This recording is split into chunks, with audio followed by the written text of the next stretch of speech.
Mis queridos Rebels, sean ustedes bienvenidos a la tercera temporada de este podcast. La verdad es que estamos muy contentos porque todos los capítulos los pueden disfrutar en YouTube, así que si esto lo estás escuchando en Spotify o en cualquier plataforma de audio de tu preferencia, por favor, échale un vistazo a YouTube. Si estás aquí en video, porque ya sabes que la tercera temporada está disponible en YouTube, muchísimas gracias. La verdad es que estamos muy contentos de empezar esta tercera temporada y traemos capítulos con muy buen material. El primero de ellos lo grabamos hace ya un rato, diciembre del 2021, hablamos con Omar Mendoza, uno de los diseñadores que desde nuestro punto de vista es de la vieja guardia, lleva más de 22 años de la carrera, así que se dedicó a esto de UX antes de que se llamara UX, sobre todo antes de que estuviera el boom que conocemos hoy de UX, alguien con muchísima experiencia, alguien que Benja y yo admiramos mucho, pero sobre todo con una mirada muy holística. Nos habló sobre academia, nos habló sobre el mercado laboral y sobre todos estos pequeños problemas o estos problemas que la industria está teniendo hoy en día para colocar, para encontrar talento y cuál es a lo mejor de alguna manera la perspectiva que la academia también puede tener alrededor de lo que es formar diseñadores, ¿no? La verdad es que estoy muy emocionado, ojalá les guste tanto este capítulo como a nosotros. Pues nada, simple y sencillamente disfrútenlo y recuerden, somos rebeldes.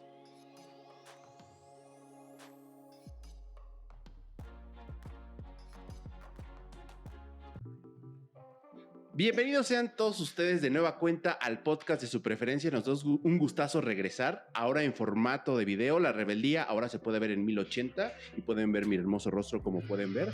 Y quizás un día en el metaverso esto tenga olor y a lo mejor huela a diseñador. No, mejor no, que huela a éxito el podcast, ¿no? Pero gracias a gracias a casi o más de 1000 seguidores que tenemos en Instagram, a todos los que han compartido durante las temporadas anteriores todos los episodios que hemos transmitido y pues quienes también gracias a aquellos que en algún momento cuando publicamos en Twitter comparten lo que estamos publicando.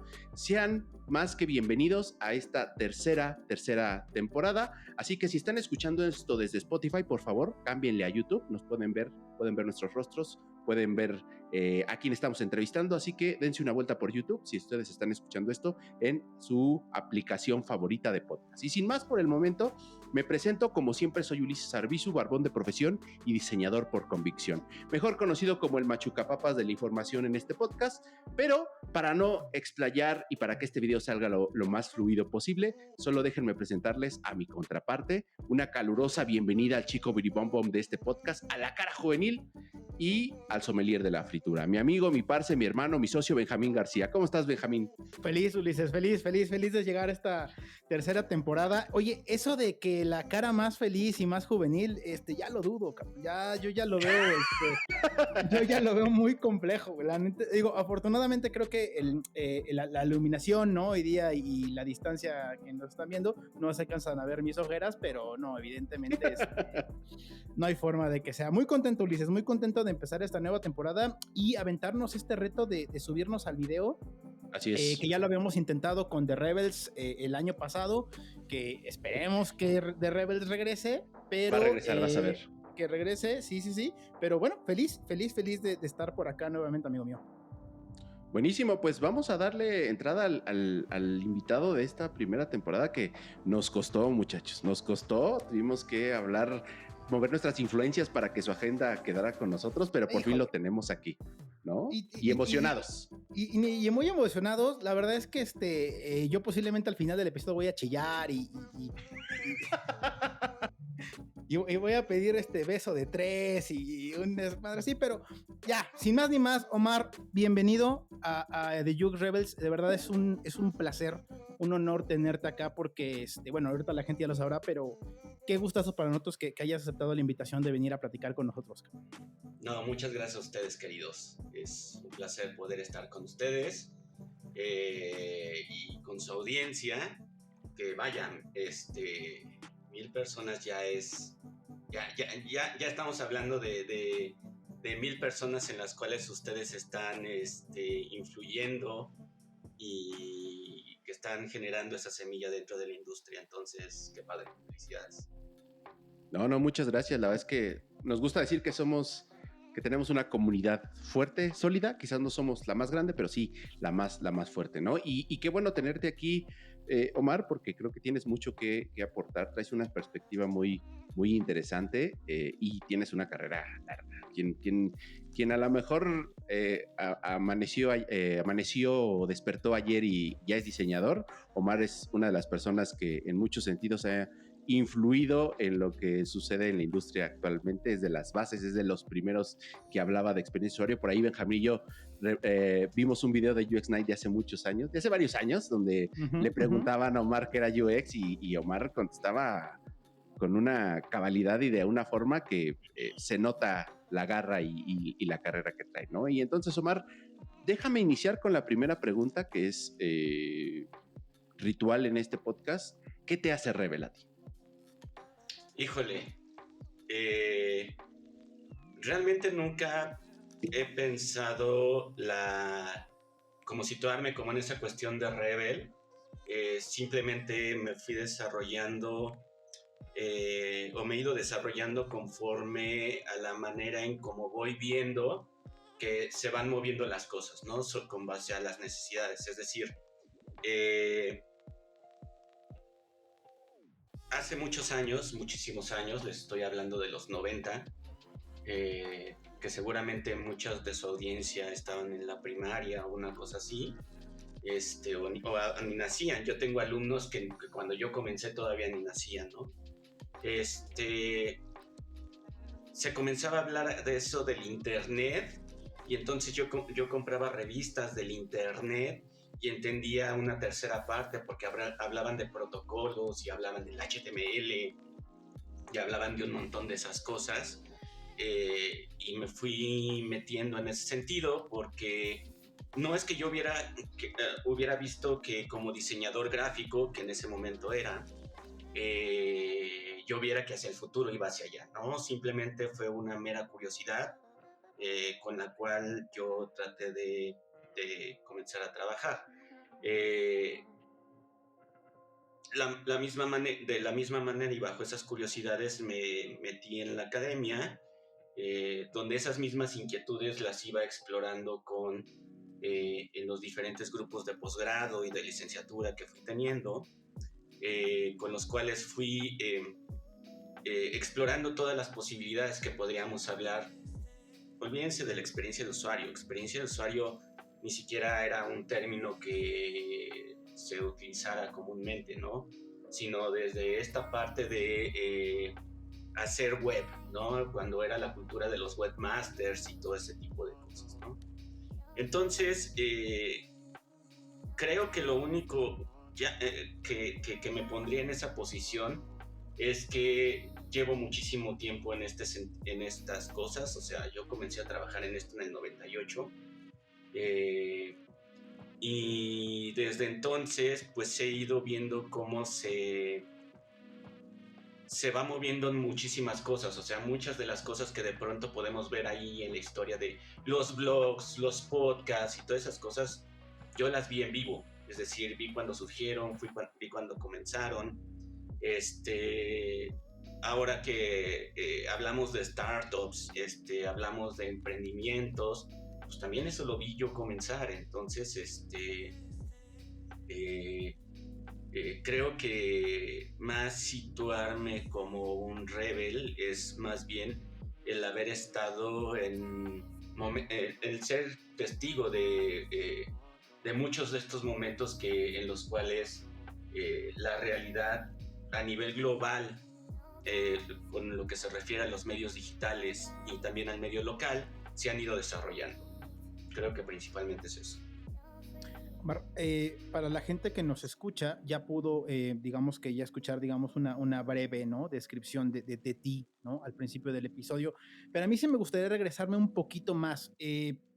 Bueno, en varias ocasiones, inclusive en uno de los episodios pasados, en la segunda temporada, platicábamos con Sandra, ¿no?, de todos estos diseñadores que por ahí del 2011, 2000, un poquito antes, 2009, 2008, ¿no?, empezaban a hablar de diseño y se empezaban a hacer estas conferencias. Yo me acuerdo que tú hace mucho tiempo, en el 2010, 2000, igual antes, ¿no?, hacían estos eventos para hablar de diseño formalmente.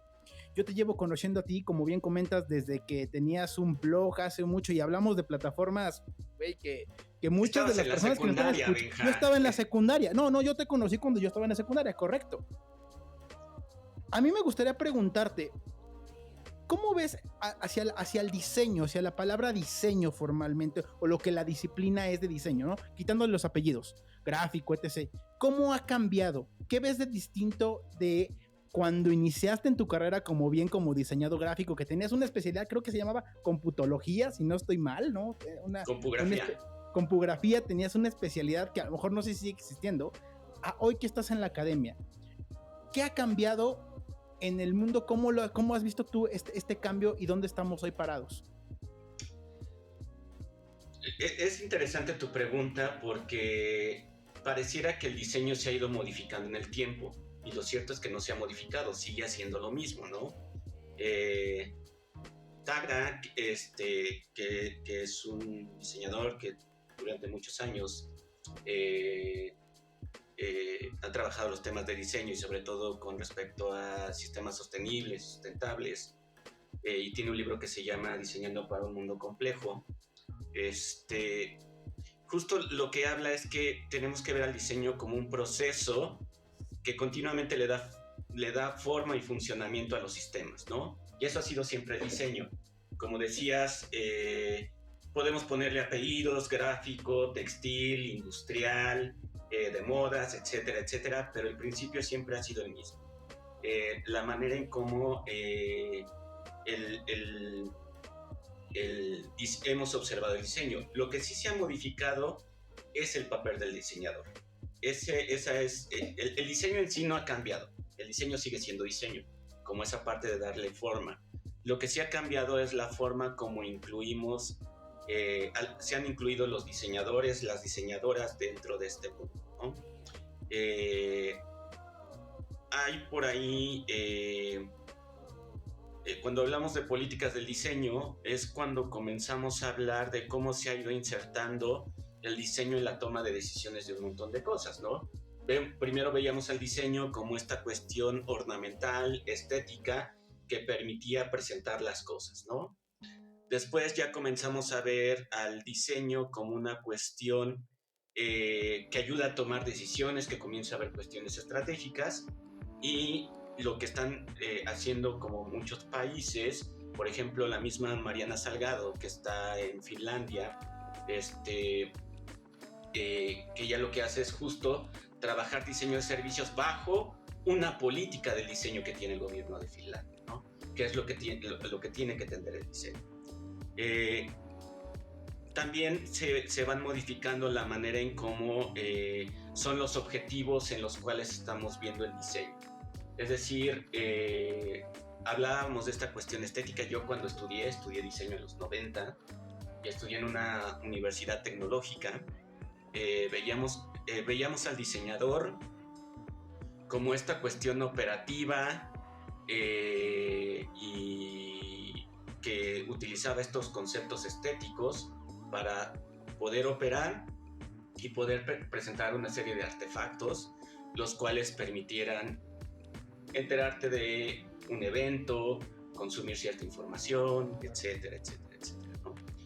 Y en ese sentido, la manera en cómo ahora comenzamos a ver cómo el diseñador se modifica, ya no solamente en ese papel, sino también ahora como parte de la estrategia, y no solamente como operador de la estrategia, que creo que ese es y eso lo podemos tocar mucho más adelante, parte del problema que yo veo ahora con el UX, con la experiencia de usuario, es que quienes hacen experiencia de usuario se vuelven operadores de la estrategia, no se vuelven constructores de la estrategia. Entonces ahí hay una disociación que es importante reflexionar acerca de eso.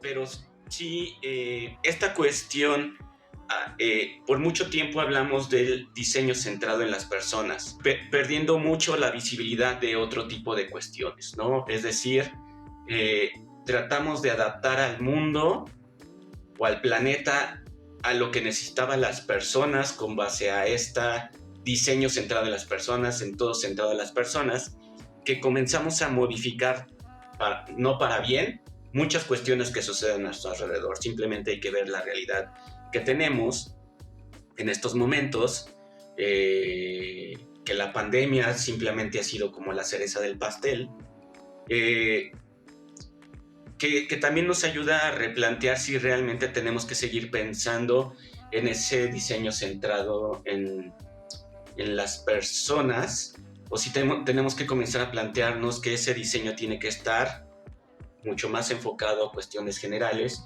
o un diseño centrado en el planeta, ¿no? Hay toda una corriente del diseño ahora que habla sobre este tipo de cuestiones, sobre un mundo donde quepan otros mundos, donde autores como Escobar justo hablan sobre esta cuestión de comenzar a hablar del diseño centrado en el planeta, ¿no? Entonces, creo que esas perspectivas comienzan a modificarse, las realidades como también comenzar a incluir visiones feministas, comenzar a incluir visiones vistos desde la justicia. Ahí tenemos a Sasha Constanza hablando de Design Justice y ahora el trabajo que está haciendo en el MIT para justo para estos sistemas de inteligencia artificial, donde está bajo esta cuestión colonizadora, donde todo también se centra hacia un grupo de personas de cierta etnia. El mundo es complejo,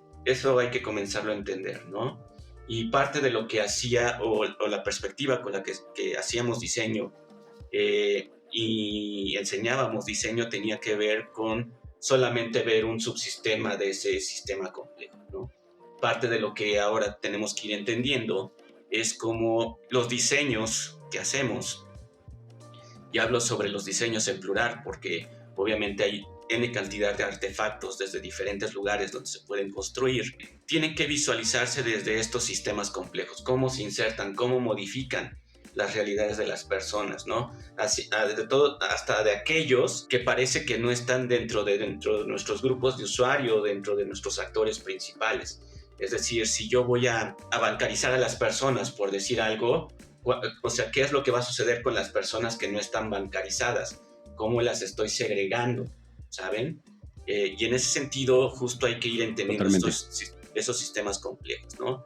Entonces, hacia allá va ese asunto, porque también nos estamos planteando no solamente la manera como el diseño articula o genera estos funcionamientos de estos sistemas en lo inmediato, sino también comenzar a plantear a futuros muy lejanos, ¿no? Como esos artefactos de diseño que comienzo a insertar no solamente es para modificar lo inmediato, sino también es para modificar un mundo lejano, ¿no? Un futuro lejano. Entonces creo que hacia allá es la perspectiva donde va todo. Oye, buenísimo, Mar, y me gusta mucho, y retomando un poco lo que dices, cómo sin querer nos encapsulamos en subsistemas, sin tratar o sin entender el todo. Como dices, el mundo está lleno de problemas complejos y quizás inclusive verlos desde el punto de vista de diseño, de alguna manera ya es tener una especie de approach o de un subsistema. Pero a mí se me hace muy interesante esto que dices porque sí, justo pareciera que de repente este boom en la industria afuera, en el día a día es necesitamos gente que haga UX y hay gente interesada en hacer UX y hay esta idea como un poco encapsulada de voy a hacer productos, todo va a estar súper bien y no hay esta concientización o esta idea de qué es lo que sucede alrededor de esto o qué consecuencias puede llevar o qué otros parámetros debes de tomar en cuenta para llevar a cabo. Y es muy interesante cómo mencionas este tipo de escenarios o de ejercicios donde la gente está pensando más allá de lo que a lo mejor sucede en una demanda de la industria. Y ahí me gustaría preguntarte, ¿cuál crees que es el papel que actualmente tiene la academia para otorgar esa clase de espacios que nadie, o sea, la gente, y a lo mejor voy a sonar rudo, la gente afuera quiere hacer dinero, la gente afuera quiere llenar necesidades o en teoría lograr que la gente cubra ciertas necesidades y tener un retorno de inversión? ¿Cuál es el papel de la academia para poder tener estos espacios donde a lo mejor se piense sin esta idea de pues cómo saco ganancias y más bien se aborde la idea de diseño alrededor de qué está sucediendo? Mira, Es importante tu pregunta por lo siguiente. Voy a hacer una pequeña introducción Dale. para darle un poco forma al punto que quiero llegar. Como les decía, yo estudié en una escuela, en una universidad tecnológica, estudié en Unitec. Es una escuela tecnológica, la cual, pues bueno, al final lo que nos enseñaba o lo cual nos preparaba tenía que ser justo esto, para responder las necesidades de la industria, ¿no? Es decir, nos daba las habilidades, las competencias con las cuales nos podríamos insertar en esta industria. Los planes de estudio, en su mayoría, y la exigencia, y con lo cual se plantean este tipo de cuestiones, es justo para responder a la industria, ¿no? Responder para generar las personas que se van a insertar en estos campos de trabajo. De acuerdo. Yo tengo 20 años dando clases, trabajando en la academia. Mucho de esto y la reflexión que tengo en ese sentido, y sobre todo por lo que veo, les digo, no me he dedicado completamente a la academia, he trabajado en gobierno, he trabajado para iniciativa privada, hemos trabajado, porque Benja trabajó mucho tiempo conmigo, para industrias de entretenimiento, para marcas, tanto marcas como de alcohol, como autos, juguetes, trabajamos para el fútbol, trabajamos para un montón de cosas. Y lo cierto es que parte de las reflexiones que he tenido ahora es que justo, y volviendo a su primera pregunta, más bien aquí la educación es quien tiene que ser el rebel, ¿saben? Es decir, no tiene que ser precisamente quien genere o responda a estas necesidades de la industria, sino es más bien comenzar a formar las personas que modifiquen esa industria, ¿sí? Con otros procesos de comenzar a entender los problemas, con otras formas de comenzar a generar cuestionamientos, comenzar a tratar de encontrar otras maneras de resolver los problemas. ¿Por qué lo menciono? Porque mucho de ello también es que muchas veces tampoco la industria tiene claro qué es lo que quiere, ¿ok? ¿Cuál es el tipo de profesional que necesita? Ustedes lo pueden ver dentro de las diferentes vacantes que encuentran en no sé, LinkedIn, o publicadas en Twitter o donde sea, que queremos diseñador UX, pero también que haga video, pero también que haga impresos, pero también que haga social media, que programe. Entonces, pues, que programe, y que los sábados se venga a limpiar, ¿no? Entonces, muchas veces también la industria no tiene claro en ese sentido qué es lo que realmente necesita, sobre todo porque hay muchas partes de procesos que no se realizan, ¿no? Es tan urgente o tan inmediata la manera en cómo se quieren realizar las cosas que pareciera que no hay ese momento de reflexión donde debemos entender realmente cómo queremos y cómo necesitamos las cosas, pero también porque las personas no tienen la habilidad para eso. A mí me hace mucha gracia encontrar personas con 2 años de experiencia que ya son senior. Me causa mucha gracia y porque en 2 años no puedes ser senior de absolutamente nada, ¿no? Sí, claro, sí. Porque, de hecho, para mí ni siquiera debería existir ese término de junior, senior. Yo comparto, no deberían existir esos perfilitos, ¿no? O sea, porque ahorita platicamos si quieres eso, pero sí, comparto. Sí, creo que no deberían de ser, ¿sí? Sin embargo, entiendo que eso permite generar jerarquías y permite generar hasta tabulaciones de pago de salarios, etcétera, etcétera. Pero es parte del reflejo de lo mismo, ¿saben? Mucho de este asunto, justo porque tiene que ver con que hay una desconexión. Es decir, se habla mucho de que la academia tiene esta desconexión o entendimiento de lo que sucede con de lo que sucede con la industria, que en algunos casos sí sucede, en otros casos no sucede, simplemente porque la academia funciona a un ritmo completamente distinto al que la industria quiere moverse, que todo es completamente rápido y cambiando, pero justo algo que tiene que generar la academia son momentos de reflexión y de entendimiento, y eso no funciona de manera rápida. Y la otra es que tampoco la academia voltea a ver qué está haciendo, la industria tampoco está volteando a ver qué hace la academia. Es decir, sí, hay mucho conocimiento que se está generando dentro de la academia, y sobre todo ahora con respecto a esta cuestión de investigación acerca de investigación en todos los niveles, no solamente investigación de usuario, sino investigación a todos los niveles, la manera de estructurar los diferentes procesos que implica el diseño en ese sentido, y tampoco los voltea a ver. Es decir, hasta que llega una persona que egresó de estas escuelas y comienza y tiene la personalidad y la valentía para tratar de insertar esos procesos, es que realmente se comienzan a modificar, ¿sí? Claro. Pero no es propiamente que la industria haya voltado también a la academia para ver cómo están haciendo las cosas, cuál es ese nivel de reflexión que están teniendo sobre eso. O sea, si yo estoy pidiendo estudiantes de esta escuela es porque encuentro un valor sobre lo que están haciendo, ¿sí?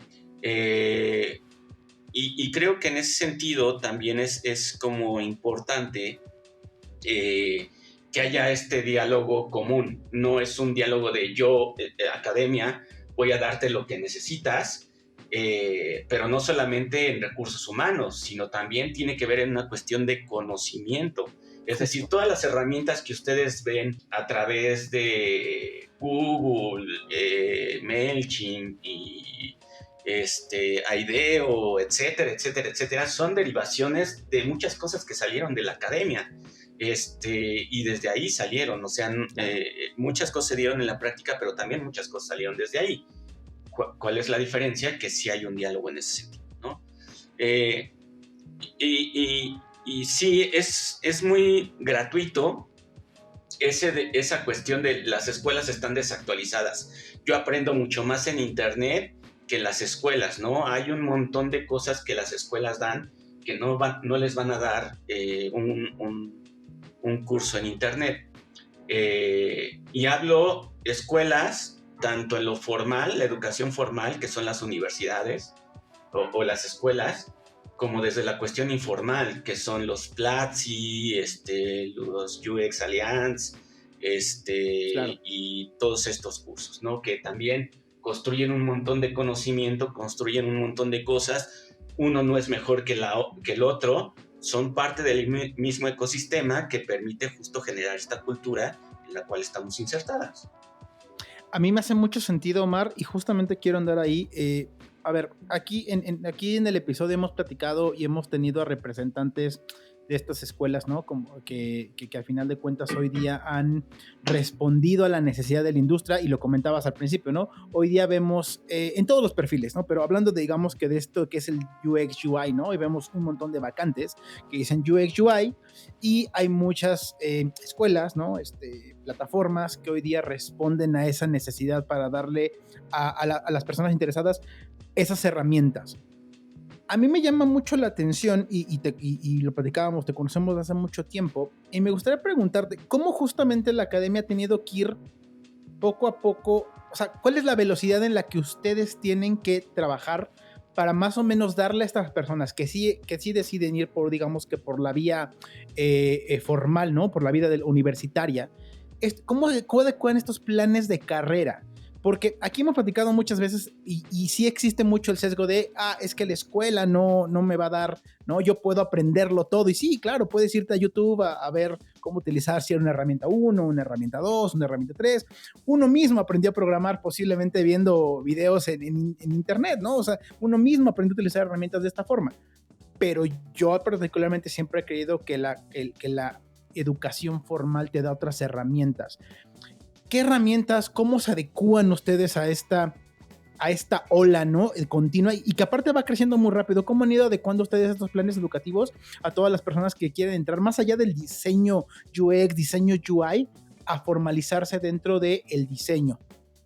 Cuando yo salí de la escuela, yo salí en el 97.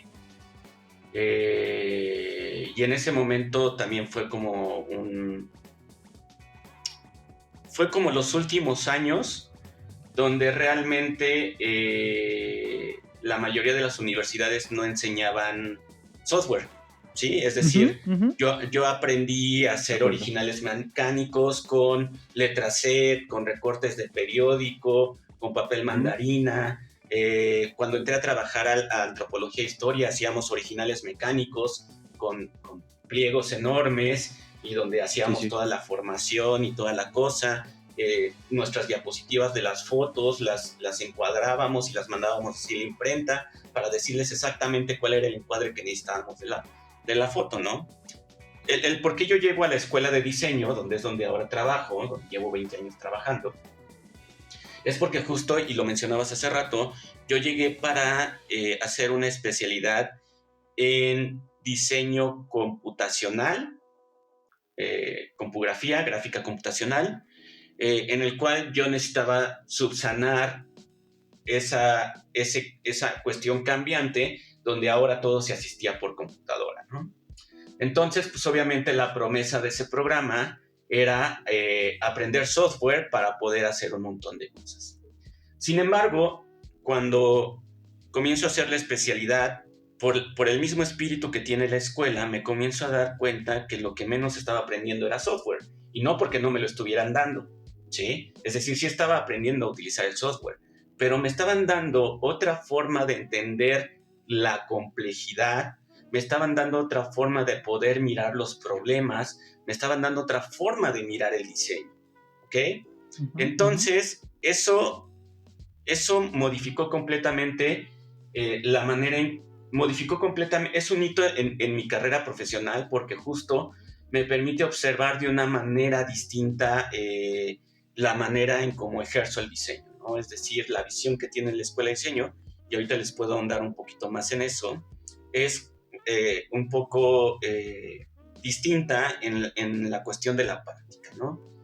Y entonces eso me dio cuenta que dentro de lo importante, lo menos importante era el software. Es decir, no importaba si lo terminaba haciendo en ese entonces con Macromedia, si lo hacía con Adobe, si lo hacía con PowerPoint o un software que tenían las Mac que venía por default, que era ClarisWorks, que pudieras hacer, era lo menos importante.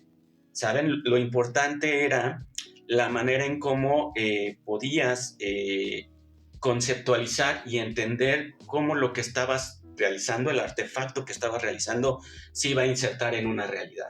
Eso fue muy importante.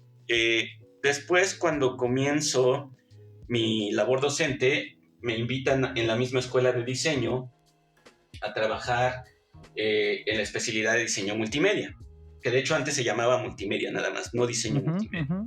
Y también parte de la necesidad de esa especialidad en un principio fue subsanar esa cuestión del software para la creación de multimedia, video, audio, 3D, etcétera, etcétera, etcétera. E imagínense, o sea, las especialidades ahorita ya tienen 25 años, o sea, imagínense el nivel de las cosas que hacíamos. O sea, al principio hacíamos CD-ROMs, ¿no?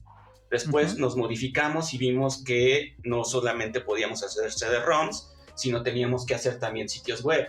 Y después del 2008 nos dimos cuenta que lo que menos importaba era el soporte. Es decir, no importaba si fuera CD-ROM, si era un sitio web, si era una aplicación para los nuevos dispositivos touch.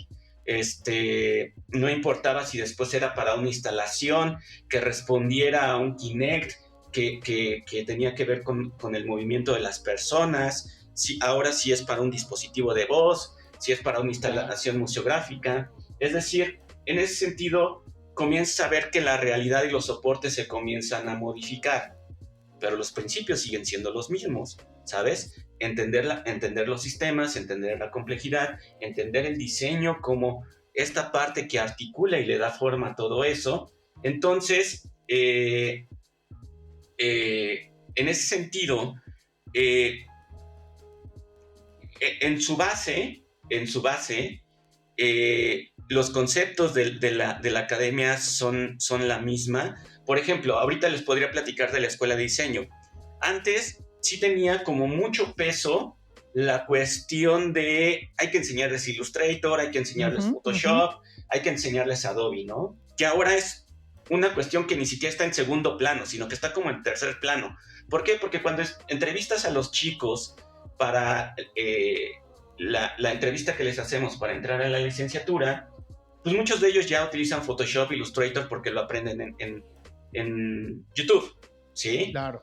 Y lo único que les va a dar el expertise de eso es utilizar la herramienta una y otra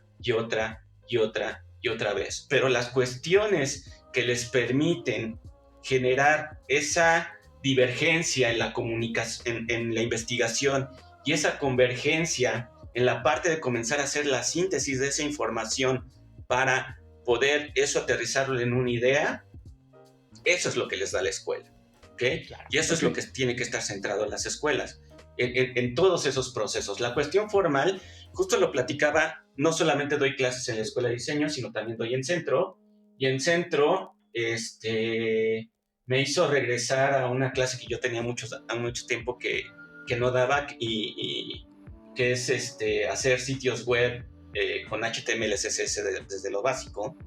Y lo platicaba justo con los chicos ahora que cerramos el semestre, y les decía, miren, sus sitios están feos, pero no está mal, es el primer sitio que hacen, es normal que su sitio sea feo, claro. ¿Saben? Porque es la primera vez que lo hacen. Con el tiempo, obviamente les va a quedar mucho mejor. Si yo les mostrara el primer sitio que hice, ni siquiera me tendrían frente a ustedes, ¿saben? Es decir, o el Benja, por ejemplo. Pero obviamente la práctica les va a permitir el ir haciendo eso. Y eso son horas nalga, ¿saben? O sea, eso claro, es horas sentados frente a la pantalla, desmenuzando sitios web, analizando por qué hicieron esto, leyendo, entendiendo un montón de cosas. Y eso tiene que ver con una cuestión autogestiva de quien lo está estudiando, ¿ok? Si de pronto tengo la necesidad de entender cómo puedo hacer el pavo para mi cena de Navidad, no me voy a ir a meter a una escuela de chefs, ¿saben? Voy a ir a meterme a YouTube para ver a Chepina Peralta. Bueno, no, Chepina Peralta ya está en el cielo. Pero... la referencia, no sé. la referencia, sí. Sí, pero voy a irme con el youtuber que hace pavos, ¿saben? Y entonces voy a ir a aprender eso y voy a seguir los pasos. Y después lo que me va a permitir esa práctica es apropiarme de ese conocimiento para poder generar mi propia metodología. Y con eso, regresando un poco a lo del junior y al senior, la diferencia entre un junior y un senior es que el junior va a saber cómo utilizar esos canvas, esas metodologías al pie de la letra, y se lo sabe de pe a pa. El senior ya tiene sus propias metodologías, ya tiene sus propias adaptaciones de todo eso, ya sabe en qué momento sí debe de aplicar qué herramienta y en qué momento debe de aplicar otra herramienta. Eso es lo que hace diferente. Y esos niveles de reflexión sí es importante que no tengan que suceder con esa celeridad que de pronto la industria cree que necesita. Insisto, cree que necesita. Claro. ¿Sí? Porque justo esos niveles de reflexión, de entender esos procesos de investigación, de entender esos procesos de síntesis, sí llevan mucho más tiempo, ¿sí? No es una cuestión de sí tiene que ver con el hacer, pero también tiene con el hecho de comprender, ¿sí? ¿Qué es lo que estás haciendo? ¿Por qué está sucediendo? Y que no es solamente una receta de que tienes que hacer esto. Tenemos un sinfín de herramientas porque tenemos un sinfín de realidades, tenemos un sinfín de contextos. La manera en cómo, y hablo de banca porque, pues bueno, porque Ulises trabaja en ello, pero no es lo mismo Sabadell que BBVA, que Banamex, que Santander, que Scotia, no son lo mismo, los contextos son completamente distintos. Y yo estoy en banca ahorita también, pero haciendo otra cosa muy distinta. En tu Yo estaba. Yo estaba, pero hace unos meses. Y yo y aparte para otro país. Entonces, te entiende el punto. Sí, entonces esos contextos son completamente distintos. Entender esos contextos es la parte importante. También por ahí se habla de entender la investigación de usuario. No es la investigación de usuario, es la investigación. Claro. La investigación de usuario es una pequeña parte de la investigación, ¿saben? Pero lo que hay que entender son un montón de cosas. Hace rato decía, si yo voy a bancarizar a las personas, ¿por qué es importante bancarizarlas? ¿Cuál es el contexto donde voy a insertar esa bancarización? ¿Qué modifico y qué transformo con base a la realidad de esas personas? ¿Ok? Entonces, el núcleo de las universidades va a seguir siendo el mismo con respecto a este tipo de reflexiones. Obviamente, por ejemplo, en la Escuela de Diseño hemos movido a los cursos optativos aquellas cosas que tienen más en el hacer, ¿sí? en la cuestión formal. A entender HTML, entender video, entender letrografía, tipografía, lettering, todo ese tipo de cosas, ¿no? Eso lo hemos movido a los cursos optativos, pero el núcleo, la parte central es entender al diseño, entender los procesos de diseño, entender el diseño como insertado en sistemas complejos y entender al diseño como estrategia. ¿Ok? Esa es una parte importante. Los artefactos que diseñes, no lo sabemos cuáles son. No te vamos a decir crea un mueble, no te vamos a decir crea una aplicación. Lo que la investigación te diga qué es lo que tienes que hacer o te indique cuáles son las salidas o los artefactos que debes construir, sobre de eso nos iremos. Pero no es decirte vamos a construir una silla porque yo ya te estoy diciendo qué es lo que tienes que hacer. Claro. ¿Saben? Mejor Entonces, te enseño a utilizar la madera, ¿no? Te enseño a utilizar la madera porque a lo mejor la madera te permite hacer otras cosas o buscar otro tipo de soportes, ¿no? Claro. Entonces, en ese sentido, esos son los ejes principales de las escuelas. Obviamente, las escuelas hay N cantidad de perfiles y también eso es importante entenderlo. Es decir, ninguna escuela es competencia de otra, porque los perfiles y los objetivos con los cuales se miran son completamente distintos, ¿sí? Esta escuela responde a estas necesidades y esta otra escuela responde a otras necesidades. Es decir, por las dos escuelas que trabajó, bueno, las tres que también trabajó en Janet Klein, las tres responden a necesidades completamente distintos, a mercados completamente distintos y con objetivos de ver el diseño de manera distinta. Y no está mal. De nuevo, nadie es competencia una de la otra. Claro. Son enfoques completamente distintos. Si una es pública y otra es privada, pues bueno, ese es otro cuento. Pero la manera en cómo se ejerce la enseñanza del diseño, cada una tiene sus enfoques y su espíritu, y con base en eso es el tipo de docentes que tienes también, ¿no? Entonces, vaya, esa es parte de lo que yo veo, de lo que está sucediendo con todo esto. Oye, Omar, qué interesante, porque a mí se me hace muy, déjame encontrar las palabras. Me he encontrado con esta discusión de práctica, procesos, del Craftman, de qué hace al diseño, y sobre todo me encuentro como con de repente estos sesgos. Digo, yo estudié en universidad, en la ahora Facultad de Artes y Diseño, pero en ese momento era Escuela Nacional de Artes Plásticas, y sí tengo como esa parte donde, pues sí, me invitaban a investigar, me invitaban a entender el problema, y realmente, siendo honesto, como bien lo decías, la formación en el software era en muchos casos no era importante, pero en muchos casos era inclusive mala, porque inclusive yo por mi cuenta tuve que entender cómo funcionaban muchos los software, pero sí me quedo con esta idea de los procesos. Aquí me surge una idea y me gustaría entender tu punto de vista, porque de repente, sin querer, en esta fragmentación de las cosas o en este encapsulamiento, tendemos a perder de vista que el hecho de, vamos a llamarlo así, que el hecho de ejecutar diseño no debería de excluirte de entender lo que quieres diseñar.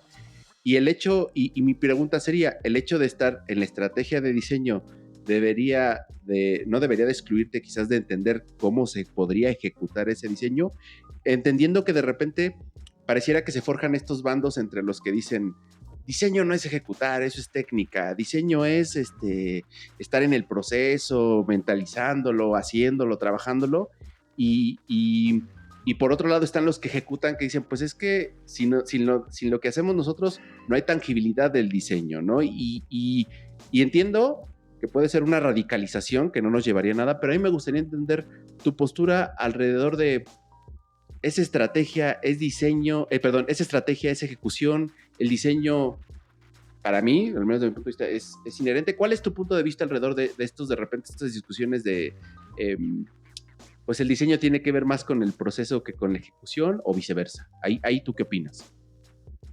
De hecho, el diseño tiene que ver, es de manera transversal, es decir, okay. El diseño es completamente transversal, ¿sí?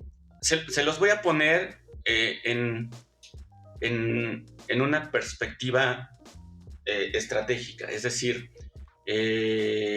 una de los cursos que yo doy dentro de la escuela es justo pensamiento y planeación estratégica, donde el diseño es estrategia, pero el diseño también es lo formal, ¿no? Justo ahorita estoy escribiendo un paper, una investigación de un trabajo que hice con mi grupo de otra materia que doy, que se llama diseño complejo, que di de febrero a julio de este año. En esa materia en particular, y por ahí pueden buscar el evento de BVA que sucedió hace unos meses, platiqué sobre este proyecto. La intención de esta materia en particular era entender cómo podíamos utilizar el proceso como estrategia, pero también como proceso de observación, ¿sí? Entonces, como proceso de entendimiento, es decir, al final, el artefacto solamente era un proceso para entender la realidad. Entonces, el evento que estábamos teniendo en vivo, tal cual, era el proceso de vacunación, es decir, en diciembre del año pasado comenzó la vacunación del personal de salud y ahora en febrero iba a comenzar el proceso de vacunación de las personas de la tercera edad. Entonces lo estábamos teniendo en vivo, entonces dije, ¿por qué no lo hacemos sobre el proceso de vacunación? Mi jefa me dijo, ¿estás loco? Mi coordinadora me dijo, ¿estás seguro que lo quieres hacer?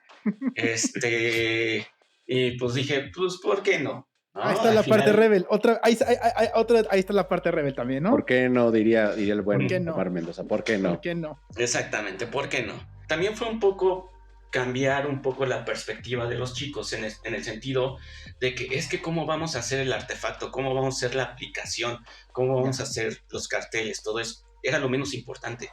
Lo importante era la parte del proceso, la parte de la estrategia.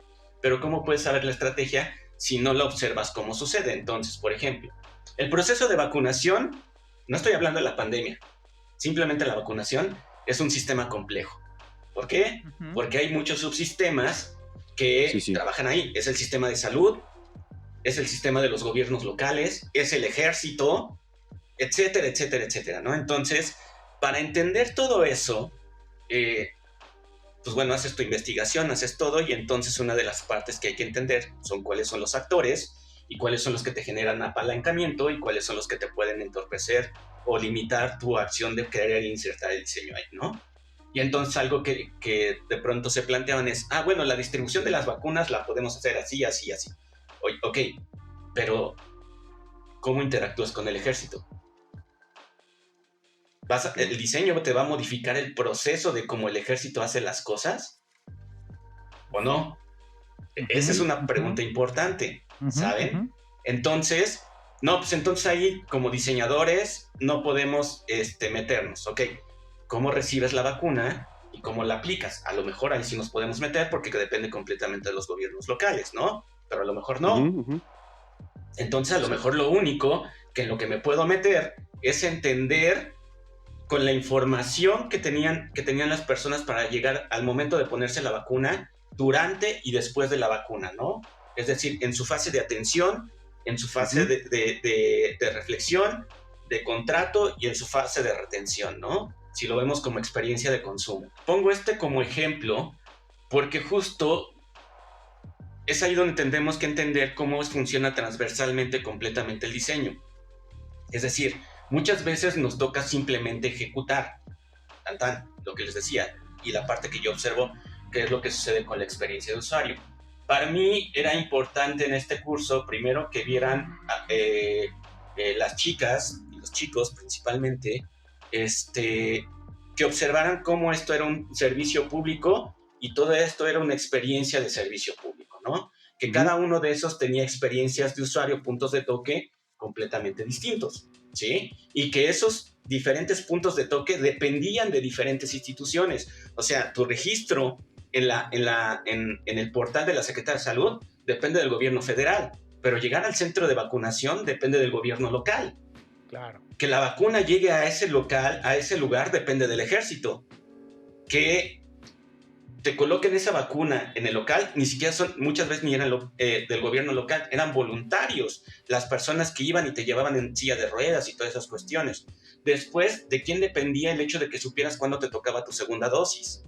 Que llegaras con tu segunda dosis. ¿De quién dependía que obtuvieras la información correcta? Si había que tomar, si podías comer carne de puerco, beber alcohol, meterte a la alberca, ponerte bajo los rayos de la luna llena, etcétera, etcétera, etcétera. Totalmente. Todas esas cosas. ¿De quién dependía toda esa información? ¿Ok? Esa es una cuestión que parece obvia, pero cuando lo ves en su aplicación, es más, lo voy a poner así, y justo en este sitio web, en esta clase de web que doy, y cuando les explico esta cuestión de los recursos en hardware que necesitan, hasta en este tipo de cosas entender. Es decir, diseño una interfaz, ¿sí? Que es el proceso para registrarse y se registren los adultos de la tercera edad, ¿no? Y entonces, ¿cómo lo hago más fácil? Pues pongo un campo de texto donde ingresas tu CURP y a partir de eso generas todo el proceso. Un poco como Google, si lo quieren pensar, hablando de esta cuestión sintética de cómo debes de presentar la interfaz. Y luego lo que va a hacer es que ingreses el resto de tu información para indicarte que ya estás registrado, ¿no? Si lo ves en cuestión de interfaz, parecía muy simple, ¿no? Si es bonita, si es fea, eso no importa. Con respecto a la interacción, parecía muy sencilla. Pero ¿qué sucede? Lanzas esto y tu hardware no da. ¿Por qué?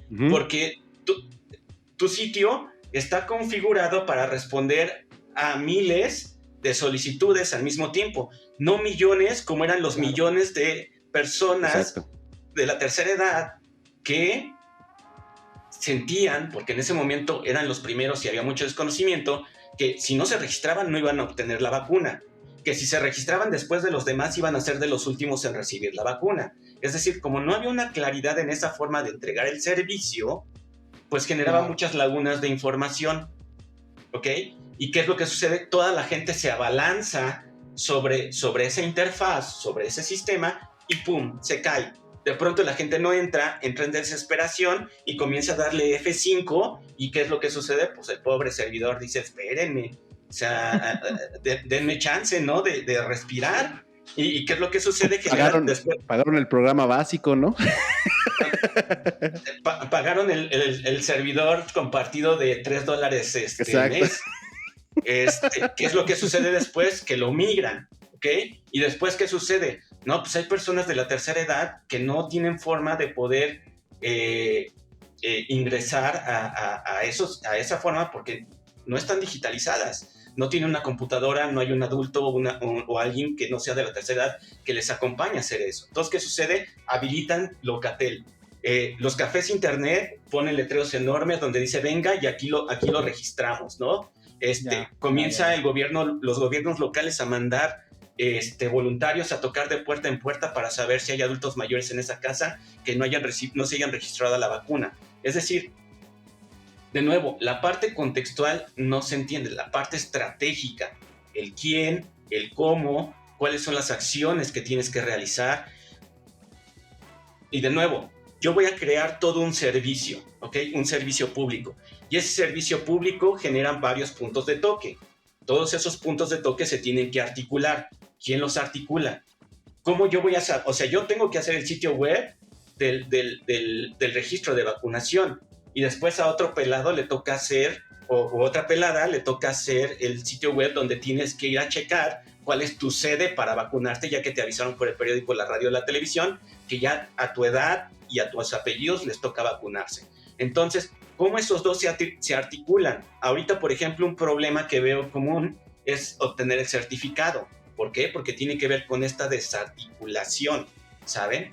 Entonces, respondiendo a tu pregunta, justo es completamente transversal, tiene que ser completamente transversal, porque justo esas articulaciones y sobre todo en una empresa, o sea, ahorita le estoy diciendo al gobierno donde están inmersas diferentes instituciones de gobierno, tanto local como federal, pero hasta en una empresa muchas veces el de ventas no se comunica con el de atención al cliente, que no se comunica con el de inventario.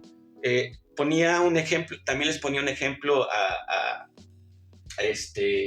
mis chicos. Hace tiempo me invitaron a dar una charla a la industria del calzado, a la Cámara del Calzado en León, y de pronto pues era dar una conferencia sobre estos temas y dar un pequeño taller. Y entonces uno me decía, oiga, es que mi sitio web no funciona. Y le digo, ¿y en qué está hecho su sitio web? Pues en Shopify. Y le digo, ¿y qué es lo que no funciona? Me dice, pues no llega gente. Y le digo... Una respuesta, no sé, pues sí, güey. Sí. Pues no llega gente. Y le digo, ¿y quién está encargado de todo eso? Pues el de sistemas. Y le digo... O sea, sí, pero, o sea, el de sistemas se encarga de tener al tiro el sitio web, pero de todo lo demás, ¿cómo todo lo demás? Sí, ¿quién se encarga de hacer el marketing? ¿Quién se encarga del inventario? Sí, ¿quién se encarga de atención al cliente? ¿Quién se encarga de todos los tickets que están arriba en el Shopify para atender y saber que sus pedidos ya se entregaron? ¿Quién lleva toda la dirección de todo eso? Le digo, ¿cuántas zapaterías tiene? No, pues tengo 40. ¿Cuántas son las personas que trabajan en esa zapatería? En cada zapatería, no, pues más o menos 5 personas. Digo, su sitio web es otra sucursal de esa zapatería, ¿sí? Totalmente. Y cada uno de los miembros de esa zapatería, es decir, la que está atendiendo en el mostrador o en los aparadores, le tiene que llegar con los zapatos al de la caja y decirle, cobra esto. Sí, hay una comunicación muy clara. ¿Por qué en las organizaciones más grandes no sucede? Porque esos procesos no suceden, porque justo no existe esta transversalidad. Y justo ahí tiene que ver la estrategia. Y cuando hablo de diseño, no solamente que el diseño lo hagan los diseñadores. Sí, el diseño es un proceso transversal, transdisciplinario que sucede en muchos niveles. De acuerdo. Sí, de acuerdo. Y aquí, no sé a ti, Ul, pero me explota un poco la cabeza porque de pronto lo que nos dice Omar, bueno, o sea, queda muy más claro de muchos episodios que veníamos hablando, que incluso hablábamos con Víctor, ¿no? Que como al final de cuentas, hablar de diseño también tiene que ver con la transversalidad, tiene que ver con un mindset, ¿no? Tiene que ver y dejarlo de ver como esta cuestión únicamente operativa, ¿no? Y ahí me hace todo el sentido. Omar, tengo una ¿era duda. Víctor González o Víctor Martínez? Víctor García. Víctor García. Víctor García. Big Man. Y esperemos que pronto venga para acá Víctor González. Ojalá. Estamos negociando. A mí me nacía una duda y rápidamente para la gente que a lo mejor ahí ya lo haya leído en mi newsletter o eso, yo hacía y voy a hacer un poquito esta historia rápido a lo que decía Omar, este tema de poder ver ahora sí que el problema, ¿no? Desde un espectro un poquito más grande y no centrarnos en estas pequeñas particularidades. Yo me acuerdo mucho, Omar, y es una historia que contaba en el newsletter, que una vez yo me acuerdo estaba en caos, ¿no? En ácidos, ahí en la oficina, porque pues, justamente estaba yo muy clavado en, puta, tengo que solucionar esto, el otro, mano, y yo estaba hecho cólera. Y rápidamente recuerdo que tú llegaste, me volteaste a ver con cara de qué te está pasando, y saber, me jalaste, pusiste un pizarrón, empezamos a enlistar cada una de las cosas que se tenían que hacer y me ayudaste a darle claridad al proceso que tenía que seguir para solucionar cada una de esas cuestiones.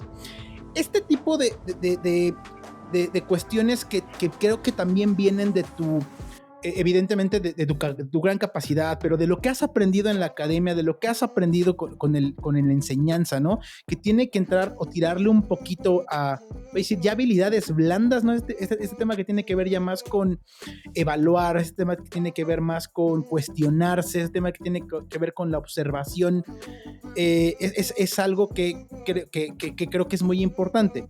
La pregunta es, ¿qué habilidades blandas, ¿no? Hoy día, por ejemplo, tú ves desde esta cuestión como docente, ¿no? Como desde la academia, ¿qué habilidades ves tú en las que tenían que enfocarse ustedes o se están enfocando ustedes también para preparar, ¿no?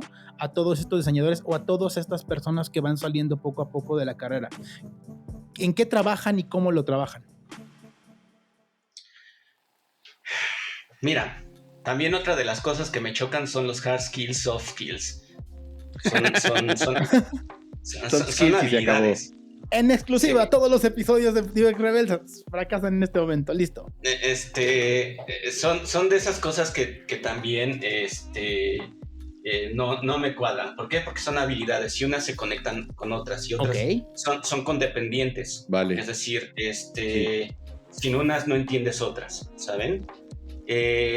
Una de las habilidades importantes que se tienen que desarrollar fuera del pensamiento complejo, el pensamiento sistémico y el pensamiento crítico, es el aprender a aprender. Esa parte es muy importante. Es decir, es obvio que la academia no te va a dar todo, ¿sí? Es imposible. No hay forma. Tendrías que tener una carrera como la de medicina o como la de músico, que son 10 años, 15 años, como para realmente decir, por fin soy egresado después de 15 años, ya puedo decir que soy diseñador, ¿no? Ahora sí sé, ¿no? Perdón, Omar, te quedaste en mute. ¿Desde dónde me quedé en mute? Yo me quedé en que 10 años, 20 años para decir que soy músico. Ok. Tú también estás en mute, Ulises, no sé por qué. ¿Quién sabe? Nos puso en mute a todos, no sé. Ya está. No nos calles, García.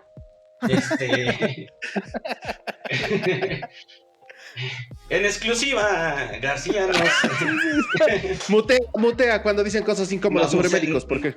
Nos censura, no sé qué dije de los médicos. La cancelación. Sí, exacto. Sí, pero decías que es como tener 10 años y decir ahora sí soy médico, ¿no? Sí, exacto. Eso es imposible. Entonces, es imposible. Y una parte importante es el aprender a aprender. Hay muchas cosas que vas a desarrollar tú y que lo que les mencionaba hace rato, si quiero aprender a hacer pavo, pues voy y me meto a YouTube, ¿sí? Claro.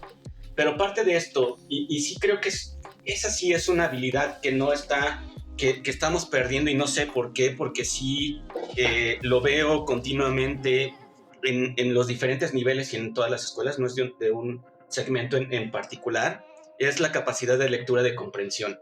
Eso es importantísimo. Sí. La inmediatez y la abstracción que nos han ido obligando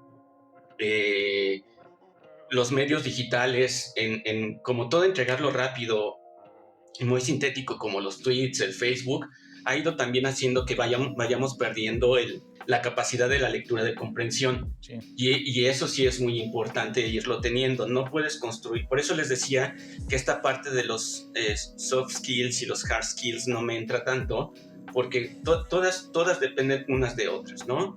Entonces, no puedes generar esa habilidad de aprender a aprender si no tienes una comprensión de las cosas que estás leyendo, de las cosas que estás viendo. Porque me acuerdo mucho cuando hacía el podcast de emprendimiento, que lo hacíamos de 1 hora, lo hacíamos de 1 hora y media. Y un día un invitado nos dijo, ok, comencemos porque en 10 minutos me voy. Le dije, no, pero el podcast dura 1 hora. Y me dijo, ¿cómo? Las personas no escuchan nada durante 1 hora. Todo lo tenemos que hacer sintético en 10 minutos. Y en 10 minutos, ¿qué me vas a decir? O sea, sí, nada. No hay profundidad. No hay profundidad. No hay profundidad, sí, claro. ¿No? ¿Y por qué todo lo tengo que entregar de ese nivel inmediato? ¿Y por qué no hay ese nivel de reflexión? ¿Saben? Porque de pronto parece que la industria del contenido nos dice que todo lo tenemos que entregar sintético y rápido, ¿no? Las métricas de Netflix nos dicen que un episodio tiene que durar 48 minutos con 53 segundos, que una película tiene que durar 1 hora con 34 minutos, ¿no? Porque eso es lo que tiene la atención de las personas. Tenemos que recuperar esa cuestión de la lectura, de comprensión, de reflexionar. Ahorita, por ejemplo, el 2019 se liberó el modelo educativo del INBA, del Instituto Nacional de Bellas Artes y Literatura. Y sobre todo genera 3 ejes principales, que está basado todo el sistema de enseñanza del INBA, que es el nivel reflexivo, discursivo, discursivo, y estoy olvidando el tercero, que tiene que ver con discutir, el dialógico, dialogar. Es decir, tienes que tener un nivel de discusión, un nivel de reflexión, ¿sí? Y un nivel de poder verbalizar eso, ¿sí? Es decir, es importante que sepas comunicar eso. Y se lo digo continuamente a las chicas y a los chicos que toman clase conmigo. Pueden tener la mejor idea, pueden tener el mejor artefacto de diseño, pero si no lo saben comunicar, si no lo saben explicar y no lo saben defender, todo eso sirve para nada. Es un bonito artefacto que va a llenar el bote de la basura, ¿sí? Si ustedes no supieron reflexionar acerca de todo eso que les ayudó a construir ese artefacto, no sirve de nada. Si no lo saben discutir, si no lo saben hablar, no funciona. Regresando un poco a esta clase de diseño web que doy en Centro, algo que me pasó ahorita con los 3 grupos. Yo doy esta materia para 3 licenciaturas dentro de Centro. O bueno, en este semestre las di para 3 licenciaturas: arquitectura de interiores, marketing y publicidad, y comunicación visual, ¿sí? Son 3 perfiles completamente distintos. Me interesaban que supieran hacer sitios web al pedo y con una interfaz impecable. No, ¿saben? Pero entonces el semestre se divide en 2 bloques. El primer bloque, obviamente, les enseño HTML, CSS. No me meto en JavaScript porque no tiene caso que aprendan JavaScript. Para eso llevan otra materia que se llama código creativo, que utilizan processing, y entonces ahí entienden fundamentos de programación. Entonces ahí yo no me meto, pero sí les ayudo a entender no el HTML como la parte del lenguaje, sino como la parte estructural del contenido que les va a permitir que la gente les ponga atención a eso. Es decir, las personas van a llegar desde su dispositivo móvil, o las personas van a llegar desde los buscadores, van a llegar desde redes sociales, o van a llegar desde una campaña pagada. Y ese contenido tiene que responder a ciertas preguntas que las personas están haciendo por cada uno de esos puntos, ¿no? Claro. Entonces, pues listo. Y el entregable de ese primer bloque es un pequeño landing page que debe tener ciertas cuestiones técnicas. El segundo bloque, nos olvidamos completamente del código, vemos herramientas como Webflow, Wix, Shopify, etcétera, etcétera, etcétera, ¿no? Y vemos todos los contenidos acerca de la experiencia de consumo y la experiencia de usuario y diseño de interfaz, ¿ok? Y entonces, pues ellos de pronto, por más que se los menciono al principio, creen que el entregable es su sitio web. Y el entregable no es el sitio web, el entregable es la presentación del sitio web. Y parece que es lo mismo, pero no es lo mismo. Si ellos pueden exponer y verbalizar cada uno de los puntos del proceso que realizaron para llegar a ese sitio web, significa que pudieron asimilar ese conocimiento, ¿sí? Si hubo un proceso de aprendizaje, si ellos me enseñan un sitio web que hicieron ahí, pues yo no tengo claro cómo lo hicieron, si lo hicieron con un template, y no me voy a poner a averiguar eso. Es más, yo los incitaba a que lo hicieran con un template. ¿Por qué? Porque me interesaba mucho más que entendieran el proceso y que entendieran por qué era importante hacer la fase de investigación, hacer la fase de síntesis, hacer las pruebas de usuario con los diferentes modelos y prototipos que iban generando, cuáles eran los aprendizajes que cada una de esas pruebas les daban sobre los aciertos y los errores que iban teniendo, y al final cómo eso impactaba en el resultado, si se veía bonito, si no se veía bonito, si la foto estaba 3 píxeles a la derecha del contenido, no estaba 3 píxeles a la derecha del contenido. era una cuestión secundaria. Lo importante es que justo pudieran verbalizar ese proceso. Si no puedes verbalizar ese proceso, si no lo puedes explicar, híjole, significa que solamente eres un operador de software. Lo siento, pero es eso, ¿saben? ¿Por qué? Porque lo único que sabes es operar, recibir la solicitud de alguien, dejarlo como lo necesita y entregarlo. Pero si no hay un cuestionamiento de por qué lo estoy recibiendo así, o entender por qué me lo están entregando de esta forma y lo tengo que ejecutar de esta forma, entonces no le estoy agregando ningún valor. Sí, entonces sí que venga la inteligencia artificial a hacer todas esas labores que hacen todas estas personas, ¿saben? Porque no va a haber diferencia. Sin embargo, si yo cuestiono y entiendo o ratifico que lo que estoy recibiendo tiene una intención y realmente está cumpliendo con esos objetivos, pues lo entrego y lo explico por qué lo terminé formalizando o por qué habría que modificarle ciertas cosas, ¿sí? Con respecto a lo que se observa. Y también con respecto a una de las preguntas anteriores, es que, por ejemplo, algo que sí está cambiando el diseño es que antes teníamos el diseño de autor, ¿no? El diseñador que llegaba así con su bufanda o su estola, el Batman, ¿no? Sí, el Don Draper, y llegaba y decía, y entonces ahora mueve ese cuadrado 2 milímetros a la derecha y entonces va a estar perfecto, ¿saben? O sea, ya no existe eso. El diseño es una cuestión colaborativa, es una cuestión de equipos quienes construyen eso, ¿sí? Entonces, para que pueda funcionar esos equipos, pues tiene que haber ese nivel de discusión, tiene que haber ese nivel de reflexión y tiene que haber ese nivel de poder verbalizar cada una de las cosas que hacemos.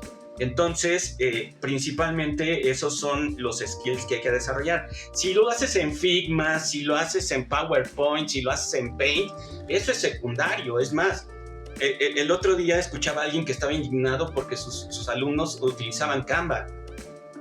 Y yo, pues qué chingados que lo hagan en Canva, si lo hacen en PowerPoint, si lo hacen en Word, es lo de menos, ¿saben? Es más, cuando inició la pandemia, yo tenía un chico que estaba penado porque me decía que se estaba conectando desde el celular y entonces que no tenía software para entregar su trabajo. Y le dije, ¿y quién te lo está pidiendo en software? Dibújalo en un bond, esquematícelo en el bond, le tomas una foto y me lo mandas. Me interesa mucho más lo que estás reflejando ahí, lo que estás explicando ahí, a que si sabes utilizar Illustrator, Affinity, Canva, PowerPoint, o si lo hiciste no sé, en otra cosa, ¿no? Sí, cualquier herramienta. Además cambian por tendencia, o sea, antes los que usaban Photoshop, Illustrator se pasaron Sketch y luego llegó la pandemia y se pasa a Figma y no sabes en 2, 3 años cuál es la siguiente herramienta que por tendencia tendrás que usar, pero no significa que sigas aplicando, que más bien significa que sigues aplicando los mismos principios, ¿no? Y mira, por ejemplo, eso es importante porque, por ejemplo, también me encargo de darle tutoría a los chicos que están ya en el último semestre, ¿no? Otra vez te fuiste. Volviste en mute. Sí, y consta que yo no estoy haciendo nada. Oye, déjame de censurar, cabrón. No, yo no soy. Hay que revisar. Estaba respondiendo a la pregunta. Sí, con respecto a eso, por ejemplo, yo le doy tutoría a los chicos de último semestre, ¿no? Y entonces me dicen, profe, ¿me puedes revisar mi currículum? Y entonces ya sabes, ven el currículo de alguien más que alguien les mostró un template y viene con las pinches barritas esas de 80% Photoshop, 100% Illustrator, claro, 40% de InDesign. Le dije, y a ver, ¿tienes certificaciones que digan que tienes este nivel o de dónde estás diciendo que tienes este nivel? No, pues es que sí me sé las herramientas. Es que mi mamá me dijo. ¿No? Mi profe de que me enseña Photoshop me dijo. Digo, no, a ver, elimina eso. Lo que sabes trabajar es bitmap, sabes trabajar vectores, sabes trabajar publicaciones. Esas son las cosas que sabes. No que sabes utilizar un software, ¿sí? No me interesa si sabes manejar un coche automático o sabes manejar un estándar o si no sabes manejar, ¿sí? O sea, lo que me interesa es saber si sabes manejar, no en cuál auto sabes manejar. de la misma forma, si construyes tus interfaces a través de Figma, a través de esas cochinadas que hace Adobe, todas esas cuestiones, no me interesa. Me interesa que sepas formalizar aquello que estamos planteando desde la estrategia, ¿saben? Entonces, esa es una de las partes importantes. Entonces, en ese sentido, de nuevo, el aprender a aprender, justo te va a poner, llegas a una empresa y te dice, aquí utilizamos Figma. Pues vale, entro al Figma. No, en esta vamos a utilizar UXD. Ok, en esta vamos a utilizar UXD. Perfecto. O sea, no hay un impedimento. Y eso, por eso odio a Adobe. Y lo siento si su patrocinador es Adobe. No. Aún no. Así que dale. No. Pero justo por eso odio un poco a Adobe, porque Adobe trató de volverse como el estándar de la industria, ¿saben? Y entonces solamente podemos hacerlo, solamente lo podemos hacer en estos softwares. Por eso me compré Macromedia, para que solamente pudiéramos hacerlo en estos softwares, ¿saben? Y entonces solamente ahí se puede hacer. Y entonces, ¿qué hacen las universidades? Solamente te enseñan ese software, ¿sí? Entonces, cuando les rompes el esquema de, oiga, profe, es que no tengo Illustrator, ¿y quién te lo pide? Illustrator. Sí, claro. No, pues es que lo estoy haciendo en Canva, pues hazlo en Canva. O sea, si Canva es lo que tienes, pues hazlo en Canva. O sea, de nuevo, no importa si lo haces con lapicero o con lápiz. Lo importante es que lo hagas y que reflexiones de cómo lo estás haciendo y que justifiques por qué lo estás haciendo de esa forma. Esas son las habilidades que hay que construir. Chingón.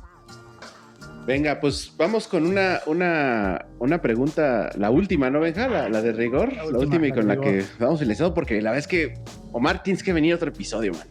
Yo creo que, sí, porque sí, traes mucho de qué hablar y creo que traes mucho que aportar. Pero bueno, tres personas, diseñadores, lo que tú quieras, pero 3 personas que te hayan influido o que influyan en Omar Mendoza, que hayan dejado marca, que te hayan influido, que te hayan inspirado. 3. No tienen que ser de la industria del diseño, de donde tú quieras, pero 3 personas. A ver, 3 personas que hayan influido sobre lo que hago y cómo lo hago. Que en realidad no, a ver, son 2 personas y uno es un grupo de personas que para mí son muy importantes en la manera en cómo veo ahora el diseño. Venga. La primera de ellas fue mi jefa en el Instituto Nacional de Antropología e Historia, Sol Levin. Esa mujer, siempre lo he dicho, es una de las mujeres que más me influyó en la vida, no solamente en la manera en cómo ella era la directora de divulgación del INA. Yo trabajaba en la Coordinación Nacional de Difusión de Antropología e Historia, fue mi primera jefa. Pero ella me hizo observar un montón de cosas que sucedían alrededor del simple hecho de diseñar, ¿saben? Y ella no es diseñadora. De hecho, ahorita ella está estudiando Derecho, pero bueno. Pero sí me ayudó a entender todas las cosas que suceden alrededor del artefacto. Y eso fue muy importante. Desde las cuestiones de recursos humanos, la cuestión estratégica, la cuestión de entender el contexto en el cual estamos diseñando y por qué lo estamos diseñando, o sea, es decir, cuál es el objetivo, y ella desde la coordinación que tenía, ¿no? Entonces, esa mujer ha sido muy, muy relevante en la manera en cómo entiendo el diseño, ¿no? Principalmente. La segunda persona, bueno, de hecho son otros dos par de personas que los voy a englobar como en uno, que es mi coordinador de cuando comencé a dar clases, que es Roberto Gómez Soto, ahí en el INBA, y el otro que es el director de donde hice la maestría, Rafael Mauleón, porque también me comienzan a obligar a hacer reflexiones completamente distintas acerca del diseño, más desde estas cuestiones mucho más, si quieren verlas, filosóficas acerca del diseño. ¿Sí? No solamente entender al diseño como el hacer, sino también el diseño como pensar y reflexionar. entonces se vuelven muy relevantes en ese sentido. Y de hecho ahorita el artículo que estoy haciendo sobre este proceso que hice con mis alumnos, lo estoy trabajando con Rafael, que es una de las personas más brillantes que conozco. Son una de las personas que han influido porque hay una persona que pueden seguir en Twitter que se llama Mauricio Mejía. Mauricio Mejía es un profesor que está déjenme acordarme en qué universidad está. Está en la Universidad de Arizona. Él está en la Universidad de Arizona.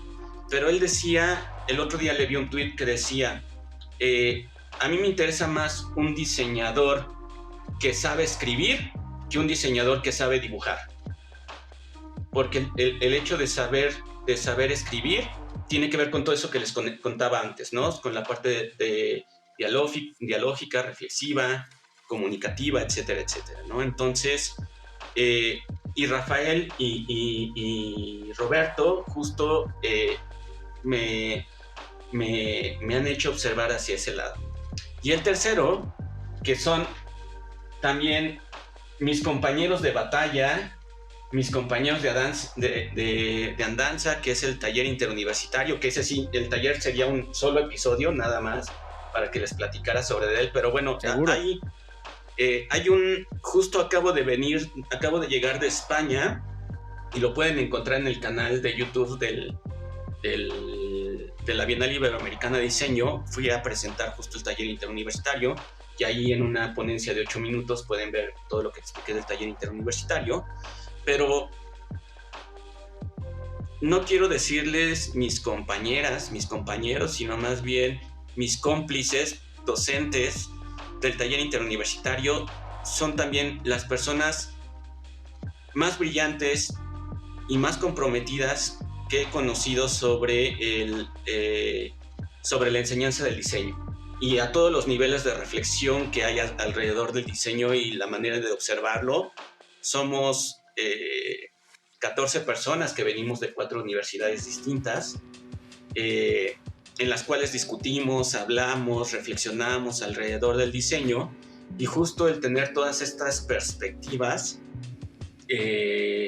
se vuelve muy importante, y esa sería una recomendación que les haría a todo mundo, que justo se comiencen a rodear de todas estas personas que les permiten tener este nivel de reflexión. Está padre escuchar los podcasts, está padre ver los videos, leer los posts, pero también el comenzarte a rodear de todas estas personas que están alrededor de la industria y que permiten tener estos niveles de reflexión y de discusión, principalmente discusión, también te ayudan a ir entendiendo de forma distinta la práctica, ¿no? La manera en cómo observamos el mundo. Al final, un artefacto de diseño termina siendo la evidencia de la observación de realidad de un pequeño grupo de personas, ¿sí? Eso es un artefacto de diseño, es decir, si lo vemos con respecto a Scotiabank, la aplicación de banco de Scotiabank es la observación de un grupo de personas que dicen que así se tendría que hacer la manera en cómo tendríamos que acceder a la banca. No significa que así lo tenemos que hacer todo o que ese es el estándar, sino es la observación de ese grupo de personas que dicen, mientras más puedas discutir con más personas, mientras puedas platicarlo con más personas, pues obviamente esas perspectivas, ese ancho de banda que tienes sobre cómo entender la práctica del diseño, obviamente se va ampliando mucho más y puedes ir entendiendo como diferentes formas de verlo. Estés de acuerdo o no, pero las conoces, las respetas y las entiendes de dónde vienen. De nuevo, no es que tú vayas a hacer exactamente lo mismo, a lo mejor va contrariamente contra lo que crees, pero entiendes por qué sucede, ¿sí? Entiendes la parte contextual de dónde vienen. Entonces, esa es una parte relevante. Entonces, ese grupo de personas que les acabo de mencionar son principalmente las que pondría ahí como las que me han influido. Obviamente hay un montón de autores, hay un montón de referentes de los cuales les podría hablar, pero me voy mucho más a lo inmediato porque es en lo inmediato donde realmente construyes tu personalidad y tu quehacer como diseñador. Omar, de verdad, quiero agradecerte un montón que hayas aceptado nuevamente la invitación. Ahorita nada más me gustaría destacar esta parte voy a cerrarlo en la importancia de ese primer jefe. Y yo dije, y la verdad es que agradecerte sobre todo por la admiración que te tengo, porque fuiste ese primer jefe para mí, ¿no? Y que me enseñó un chingo, y que a final de cuentas este podcast también, incluso hace mucho tiempo cuando me dedicaba al fitness, también partió cuando tú tenías, bueno, empezó mucho después, pero cuando tú tenías un podcast que se llamaba Monólogos de la Cantina, que ya tiene un chingo cuando también hiciste podcast, ¿no? Y estabas hablando también de temas que tenían que ver con este desmadre. Y luego tuviste Emprende.la, ¿no? Entonces, yo sí te quiero agradecer porque te tengo un montón de admiración. Tienes un montón de temas, ¿no? Que podemos abarcar por acá, y la verdad es que al menos para mí ha sido un agasajo escucharte, y nada más decirles, ahorita Ulises complementará, pero decirle a las personas, si así estuvo este primer episodio, agárrense porque se va a venir todavía una muy buena temporada, ¿no, Liz? Así es, y la verdad es que muy, muy contento de que podamos platicar contigo, Omar. Siempre es un gustazo y siempre tienes este nivel de reflexión que, como bien dices hace rato, es necesario y es muy interesante poder hablar del diseño sin clavarnos en las cosas técnicas y más en las cuestiones, como lo mencionabas, filosóficas, que al menos desde mi perspectiva, en el último año han tenido un revuelo en un sentido de pensar y reflexionar alrededor del diseño. Entonces, muy contento de que hayas aceptado, de que estés con nosotros, y créeme que vamos a buscar que tengamos una segunda edición para que nos sigas platicando de tus aventuras, ¿no? Y pues nada, pues muchas gracias por haber estado con nosotros. No, hombre, muchas gracias a ustedes por la invitación. Tenemos muchísimos años de conocernos y por supuesto y nos hemos conocido en diferentes contextos, diferentes realidades. Igual Benja lo conocí cuando estaba en la secundaria, y era un chamaco que me daba guerra que le enseñara código. A Ulises lo conocí en una de estas comunidades cuando comenzaba Twitter y todo. No me acuerdo si antes en los blogs. La verdad es que llevo tanto tiempo en esto. Lo conocí soltero y sin ser papá. Exactamente. O sea, nos conocemos de mucho tiempo, y también felicitarles por esto. Algo que es importante es ir viendo cómo se va construyendo justo todo este conocimiento. El hecho de que nos podamos sentar aquí es porque también tenemos un montón de experiencia, tenemos un montón de cosas que hemos vivido, que es importante compartirlo. Eso siempre le voy a admirar y voy a agradecer a todas las personas que hacen contenidos, porque de nada sirve el conocimiento que no se expone, que no se comparte. De acuerdo. Es basura. Entonces, siempre va a ser importante eso, y por eso quiero felicitarles, agradecerles, y que no dejen de hacerlo. Digo, es complejo, y los proyectos comienzan, los proyectos terminan, pero vaya, siempre es importante como hacerlo, que no sean cosas que se queden por ahí. Y yo encantado, la próxima vez, yo sé que es medio complicado de pronto cuadrar mi agenda, pero vaya, yo espero que ya para el segundo semestre de 2022 ya pueda tener como mucho más la agenda menos llena, porque ya termina mi parte administrativa dentro de la escuela de diseño, y eso me va a liberar un poco de muchas cosas, pero sí, yo encantado, las veces que quieran. Buenazo. Por último, Omar, ¿dónde te siguen? ¿Dónde te siguen? Sí. ¿Dónde te leen? ¿Dónde pueden saber más de ti? Seguirme realmente en Twitter, nada más es el lugar que tengo. Realmente Facebook lo utilizo más para cuestiones personales o comunidades mucho más pequeñas, pero en Twitter, en O Mendoza, ahí me pueden seguir en Twitter. Y principalmente las otras redes las tengo como cosas para mucho más personales, entonces la pública es Twitter ahí sin problema. Y igual si me quieren escribir, escríbanme por ahí, nada más avísenme que me van a mandar un DM para estar al pendiente y poder resolverles cualquier problema. También me encanta estar de metiche en varios proyectos, entonces si quieren que platiquemos sobre algo, yo encantado. Buenísimo. Súper. No, pues de agasajo este episodio, Benja. No sé si tengas algún anuncio parroquial para esta tercera temporada. Pues más allá de anuncio parroquial, que vayan y nos sigan en las redes sociales. Ya se podrán dar cuenta que después de no sé cuántos meses de planeación, Ulises, de descanso que tuvimos. No es cierto, la verdad es que estamos grabando este episodio y este episodio sí lo van a ver antes, inclusive muchísimo. Estamos grabando antes de que empecemos a planear formalmente esta temporada que ustedes están viendo. Muchísimas gracias. Pero ya van a ver todo lo que vamos a estar trabajando para todos los que nos ven y los que nos escuchan en Spotify o en cualquier distribuidor de audio. Y pues nada, lo hacemos con mucho cariño y pues bienvenidos a esta tercera temporada. Buenísimo. Venga, pues nos despedimos con el grito de guerra, Benja. Y recuerden, ¡Somos Redes!